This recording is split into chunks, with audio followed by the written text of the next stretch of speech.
Hello दोस्तों, welcome to my channel short scene. आज हम ओल्ड नामक एक अमेरिकन हॉरर थ्रिलर फिल्म के बारे में बताने जा रहे हैं। फिल्म की शुरुआत में कप्पा परिवार को छुट्टियों की यात्रा के लिए एक रिजॉर्ट में आमंत्रित किया जाता है। माता पिता गाय और प्रिस्का ने पहले कभी रिजॉर्ट के बारे में नहीं सुना था, लेकिन फिर भी वे उत्साहित हैं। एक बार जब वे पहुंच जाते हैं तो मैनेजर सहित पूरा स्टाफ उनका अभिवादन करता है। तभी एक महिला आती है और उन्हें वेलकम ड्रिंक देती है। थोड़ी देर बाद वह बच्चों को ले जाती है ट्रेंट और मेडॉक्स बाहर, जहां कई अन्य लोग आराम कर रहे हैं।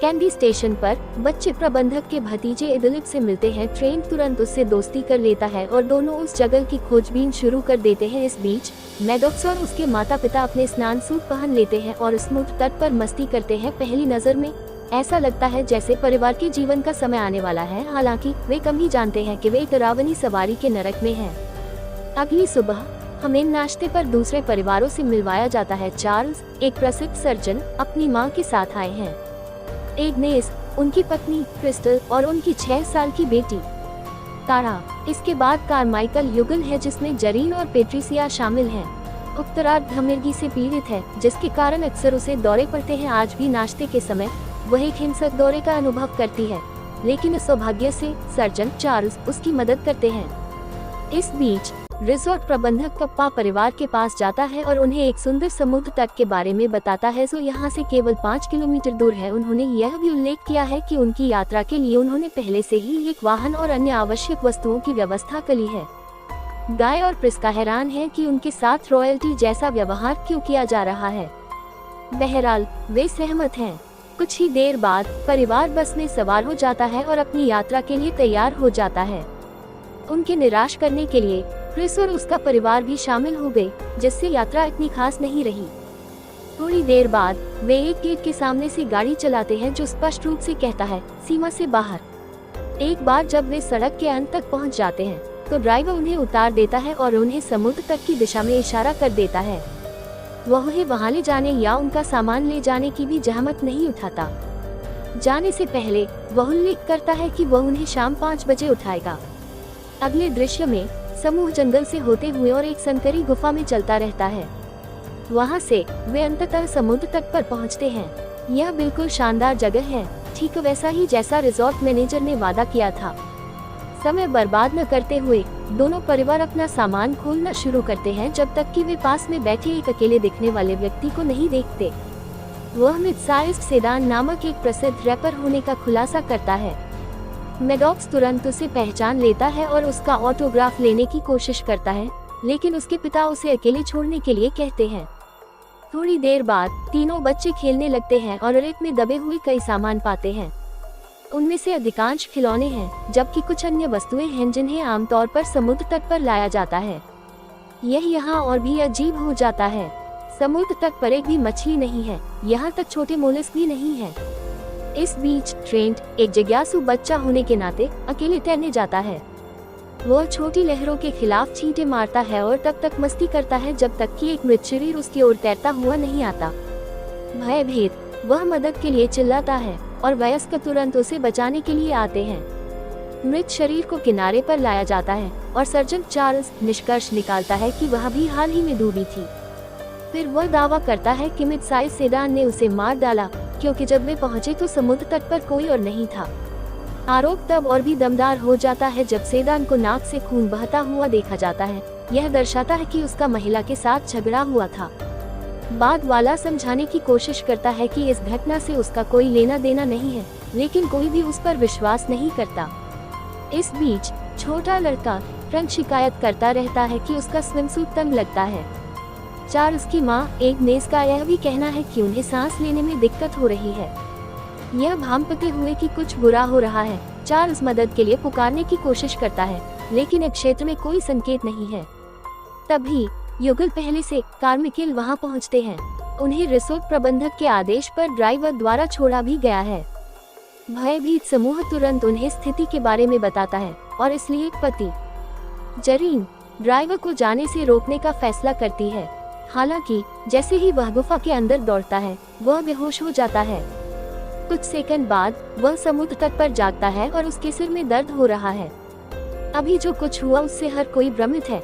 लेकिन इससे पहले कि वे इसकी जांच कर पाते, उन्हें पता चलता है कि इग्नेस ने सांस लेना बंद कर दिया है। समूह तुरंत उसके पास जाता है और चार्ल्स अपनी मां को पुनर्जीवित करने की पूरी कोशिश करता है। दुर्भाग्य से उसके सारे प्रयास व्यर्थ चले जाते हैं। इस बीच कार में केल कप्पा बच्चों का ध्यान भटकाने के लिए उनसे बात कर रहे हैं। जरीने लड़के से उसकी उम्र पूछती है, जिसका ट्रेन जवाब देता है 6। कारमाइकल को विश्वास करना कठिन लगता है क्योंकि वह काफी उम्रदराज दिखता है। तभी प्रिस्का घटनास्थल पर पहुंचती है और अपने बच्चों को देखकर दंग रह जाती है। चमत्कारिक ढंग से वे कुछ वर्षों के लिए वृद्ध हो गए हैं, जिससे उन्हें पहचानना असंभव हो गया है। अपने चारों ओर फैलती अराजकता को देखकर सेडान इसके लिए दौड़ता है और चार्ल्स उसका पीछा करता है। हालांकि जैसे ही वे कारवां तक हैं, वे बेहोश हो जाते हैं और वापस समुद्र तट पर होश में आ जाते हैं। यह सब देखकर चिंतित प्रिस्का जोर देकर कहती है कि उन्हें उस जगह से बाहर निकलने का कोई और रास्ता खोजना चाहिए।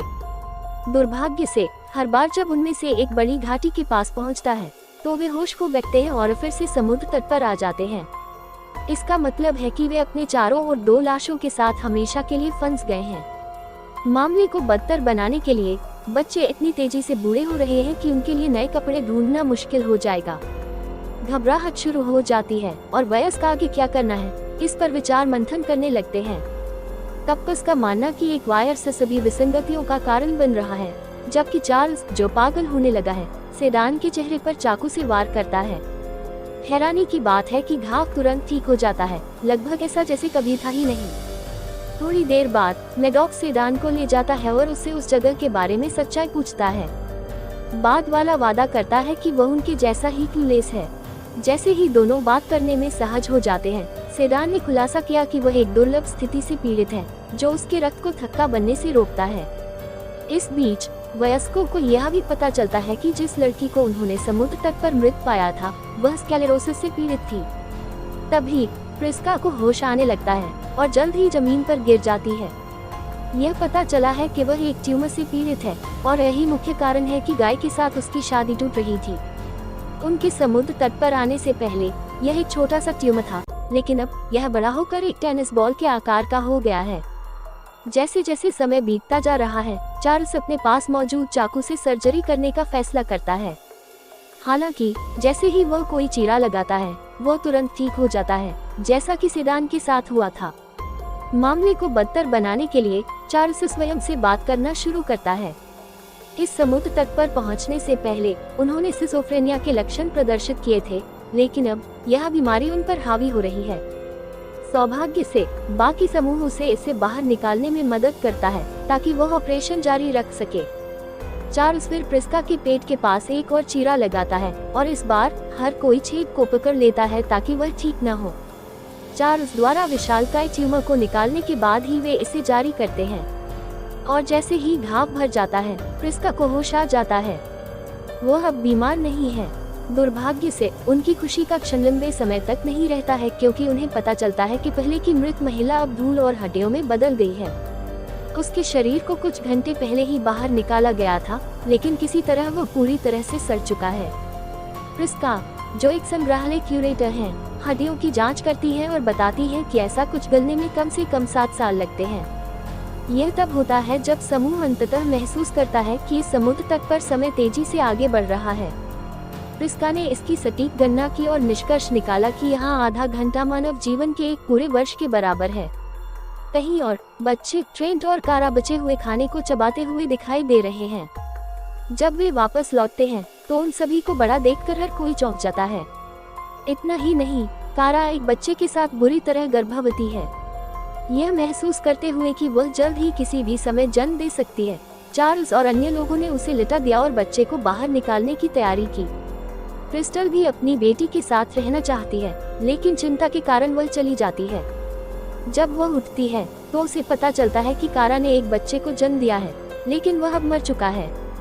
बच्चे के लिए समय इतनी तेजी से आगे बढ़ा कि उसे खाना खाने और अपनी मांसपेशियां बनाने का भी मौका नहीं मिला। ट्रेंट ये सब देखता है और भ्रमित हो जाता है, जैसे कि बड़ा होने के बावजूद वह अभी भी 6 साल के बच्चे की तरह सोचता है। दूसरी ओर चार्ल्स ने इसे खोना शुरू कर दिया है। एक उदाहरण में वह जरीन को चले जाने की धमकी देता है, जबकि दूसरे में वह अपनी पत्नी को मेकअप लगाने के लिए कहता है, यह कहते हुए कि वह बदसूरत दिखती है। चार्ल्स अंततः हद पार कर देता है जब वह सेडान को पकड़ लेता है और बार बार उस पर चाकू से वार करता है। बेचारे रैपर को अपनी हालत के कारण ठीक होने का मौका भी नहीं मिलता है, जो रक्त को थक्का बनने से रोकता है। तबाह हो चुकी जरीन ने लहरों को पार करने और मदद के लिए पुकारने का फैसला किया, यह कहते हुए कि यहाँ धीरे धीरे मरने से बेहतर है अपनी जान जोखिम में डालना। उसके जाने के बाद लड़का धीरे धीरे चाकू को चार्ल्स से दूर ले जाता है, जो इस बिंदु पर पूरी तरह से पागल हो गया है। यह देखकर उसे अचानक कुछ सूझता है। समुद्र तट पर पहुंचे सभी परिवारों में कुछ न कुछ समान था। उनका कम से कम एक सदस्य किसी बीमारी से पीड़ित था। उदाहरण के लिए प्रिस्का को ट्यूमर था, चार्ल्स शिज़ोफ्रेनिया से पीड़ित था, सेडान में रक्त की दुर्लभ स्थिति थी, जबकि मृत महिला मल्टीपल स्क्लेरोसिस से पीड़ित थी। इसके बाद लड़का अपनी पत्नी से पूछता है कि उसे निमंत्रण कार्ड कहां से मिला। प्रिस्का ने खुलासा किया कि उसे यादृच्छिक स्वीपस्टेक्स पर यह मिला, जो उसकी फार्मेसी रसीद के पीछे था। इससे यह निष्कर्ष निकलता है कि रिजॉर्ट के मालिक पहले से ही अपने चिकित्सा इतिहास को जानते थे। अगले दृश्य में जब मैडॉक्स तैरने के लिए जाती है तो उसे एक मृत शरीर मिलता है। पता चला है कि वह जरीन का है। वह पानी के अंदर बेहोश हो गया होगा और डूब गया होगा, जैसा कि पहले महिला के साथ हुआ था। उसे देखकर पेट्रिसिया पीड़ा में रोती है, जबकि शेष समूह और भी तबाह हो जाता है क्योंकि उनके पास सचमुच बचने के लिए कोई जगह नहीं है। हालांकि कारा इतनी आसानी से हार नहीं मानना। वह घाटी के ऊपर चढ़ने का फैसला करती है और इसमें लगभग सफल हो जाती है। दुर्भाग्य से जैसे ही वह शीर्ष पर पहुंचती है, वह बेहोश हो जाती है और गिरकर मर जाती है। सेकंड बाद में पेट्रिसिया हिंसक रूप से ऐंठन शुरू कर देती है और वह भी मर जाती है। इस तरह संग्रह में 2 और लाशें जुड़ जाती हैं। जल्द ही दिन रात में बदल जाता है और कप्पायुगर धीरे धीरे अपने होश खोने लगते हैं। इस बिंदु पर वे यह भी याद नहीं कर सकते कि वे इस खूबसूरत जगह को छोड़ने की कोशिश क्यों कर रहे हैं। दूसरी ओर उनके बच्चों ने एक किताब का पता लगाया है, जो जाहिर तौर पर उन लोगों की थी जो उनसे पहले आए थे। इसमें सभी लोगों के नाम, उनके पते और बीमारियों के साथ उल्लेख किया गया है। तभी ट्रेंट का ध्यान एक पहाड़ी की चोटी से आ रही रोशनी से हट जाता है। करीब से देखने पर पता चलता है कि यह एक कैमरा है। इसका मतलब है कि कोई उनका बारीकी से निरीक्षण कर रहा है। इस बीच चार्ल्स, जो एक टिक टिक टाइम बम बन गया है, धीरे धीरे गाय के पास उसे खत्म करने के लिए आता है। बाद वाला इसे नहीं देख सकता क्योंकि वह लगभग अंधा हो गया है। जल्द ही चार्ल्स उस पर झपकता है और चाकू से उसके शरीर पर वार करना शुरू कर देता है। प्रिस्का पास ही है लेकिन सुन नहीं सकती क्योंकि वह बहरी हो गई है। हालांकि जब उसे अंततः पता चलता है कि क्या चल रहा है, तो वह चल लगे चाकू को पकड़ती है और चार्ल्स पर उससे हमला करती है। वह उसकी बाहों पर एक छोटा सा कट लगाने में सफल हो जाती है, लेकिन ये उसे मारने के लिए पर्याप्त है क्योंकि जंग तुरंत उसकी रगों में प्रवेश कर जाती है। अन्यत्र भाई बहन धीरे धीरे गुफा में प्रवेश करते हैं, जहां वे एक वृद्ध क्रिस्टल से टकराते हैं। वह नहीं चाहती कि कोई उसका भयानक चेहरा देखे, इसलिए वह पत्थरों से बच्चों को मारने की कोशिश करती है। हालांकि जब वह एक बड़ा उठाने की कोशिश करती है तो उसकी हड्डियां टूट जाती हैं। यह तुरंत ठीक हो जाता है, लेकिन गलत दिशा में उसे विकृत कर देता है। कुछ ही समय बाद क्रिस्टल की दर्दनाक मौत हो गई। सभी हंगामे के समाप्त होने के बाद केवल कप्पा परिवार ही खड़ा है। वे आखिरी बार समुद्र तट के पास इकट्ठा होते हैं और गाय भावनात्मक रूप से कहती है कि वह अपने परिवार से बहुत प्यार करता है। यह कहते हुए वह गुजर जाता है। प्रिस्का भी जल्द ही अपने बुढ़ापे का शिकार हो जाती है। बच्चे व्याकुल हैं, जैसे अपने माता पिता के बिना वे लाचार हैं। अगली सुबह वे अपने 40 वर्ष के अंत में जागते हैं, यह जानते हुए कि वे भी अपने माता पिता की तरह खत्म हो जाएंगे। ट्रेंट और मैडॉक्स अपना शेष समय खेलने में बिताने का फैसला करते हैं। वे रेत के महल बनाना शुरू करते हैं और यह तब होता है जब ट्रेंट को रिसोर्ट प्रबंधक के भतीजे की याद आती है। इडलिब ने उसे हल करने के लिए एक पहेली दी थी। चूंकि उनके पास बहुत समय है, ट्रेंट पहेली को बाहर लाता है और अंत में इसे गूढ़ करता है। इसमें लिखा है, मेरे चाचा को मूंगा पसंद नहीं है। इस संदेश के साथ भाई बहनों को एहसास होता है कि मूंगा के पास उनके सवालों के सभी जवाब हैं। इसलिए बिना समय बर्बाद किए वे पानी में डुबकी लगाते हैं और मूंगों की ओर बढ़ते हैं। जल्द ही वे पानी के नीचे की सुरंग में आते हैं और जैसे ही वे इसे पार करने की कोशिश करते हैं, मैडॉक्स की पोशाक मूंगा के एक टुकड़े पर फंस जाती है। इसके बाद यह दृश्य एक आदमी के सामने आता है जो पहाड़ियों से समुद्र तट को देख रहा होता है। वह कोई और नहीं बल्कि वह ड्राइवर है जिसने परिवारों को वहां छोड़ा था। यह पुष्टि करने के बाद कि सभी मर चुके हैं, वह अपने बॉस को फोन करता है और स्थिति के बारे में जानकारी देता है। फिर वह अपना सामान पैक करता है और निकल जाता है। इसके बाद हमें एक प्रयोगशाला में ले जाया जाता है जहां कई प्रमुख वैज्ञानिक विभिन्न दवाओं पर शोध कर रहे हैं। रिसोर्ट मैनेजर भी वही है और वह सबको बताता है कि ट्रायल 73 खत्म हो गया है। वह उन्हें यह भी याद दिलाता है कि इस समुद्र तट की वजह से वे अपनी दवाओं का उपयोग करके लाखों लोगों की जान बचाने में सफल रहे हैं। यहाँ हमें पता चलता है कि रिसोर्ट वास्तव में एक दवा कंपनी के लिए एक दिखावा है। वे बीमार लोगों पर क्लिनिकल परीक्षण करने के लिए समुद्र तट का उपयोग करते हैं ताकि वे वर्षों के विपरीत कुछ ही मिनटों में परिणाम प्राप्त कर सकें। स्वागत पे जो वे अपने मेहमानों को प्रदान करते हैं वास्तव में उनकी विशेष बीमारियों के लिए परीक्षण दवाओं के साथ मिश्रित होते हैं। कहीं और हम कप्पा भाई बहनों को देखते हैं जो घातक लहरों से किसी तरह बचने में कामयाब रहे हैं। वे अब रिसोर्ट में वापस आ गए हैं, साथ में वह नोटबुक जो उन्हें समुद्र तट पर मिली थी। जल्द ही वे एक पुलिस अधिकारी को ढूंढते हैं जो छुट्टी पर भी है और उसे सब कुछ बताते हैं जो हुआ था। उसे समझाने के लिए भाई बहन उसे वह नोटबुक भी देते हैं जिसमें सभी लापता लोगों की सूची होती है। पुलिस कुछ कॉल करती है और निष्कर्ष निकालती है कि लोग वास्तव में गायब हैं। अंतिम दृश्य में मेडिकल लैब का भंडाफोड़ किया जाता है और सभी वैज्ञानिकों को हिरासत में ले लिया जाता है। जहां तक भाई बहनों की बात है, उन्हें हेलीकॉप्टर से घर ले जाया जाता है। दोस्तों, वीडियो आपको कैसी लगी कमेंट में जरूर बताएगा। मिलते हैं नेक्स्ट वीडियो में।